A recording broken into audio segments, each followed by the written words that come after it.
Атырау мұнай құбыры басқармасының қызметкерлері апта басынан бері екпе алуды қарқынды жалғастыруда. Бәрі де алдын ала тізімге енгізілді. Тізім бойынша медикер дәрігерлік орталығында мұнай құбыршыларға арнайы вакцина салу күні мен уақыты белгіленген. Сонымен қатар шалғайда орналасқан мұнай айдау станцияларының жұмыскерлері де тұрғылықты жер бойынша емханалардан екпе алуда.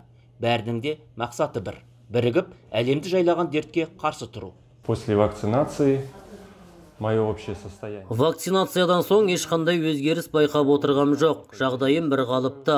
Барлық әріптестерімді вакцина қабылдауға шақырамын. Себебі бұл әрқайсымыздың парызымыз деп ойлаймын. Өз басыңның, отбасыңның, жақын туыстармен, айналаңдағы әріптестеріңнің қауіпсіздігі үшін екпе алуға жауапкершілікпен қарасақ, бірігіп, дертке қарсы тұра аламыз деп сенемін. Өндіріске қызмет көрсету базасы қондырғылар мен құрылыстарды диагностикалау учаскесінің бастығы Минас Абидянның жасы 62-де.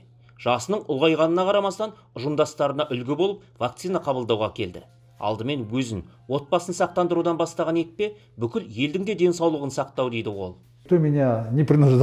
Ешкім мәжбүрлеген жоқ. Өз еркіммен екпенің бірінші кезеңін алдым. Жағдайым жақсы.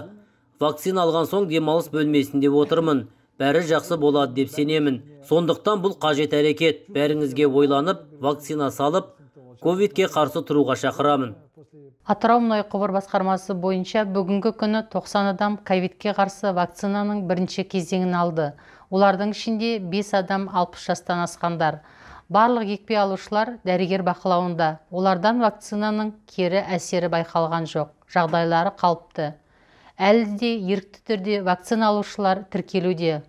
Барлық екпе аламын деген қызметкерлерді ковидке қарсы вакцинамен қамтуға толық мүмкіндік бар.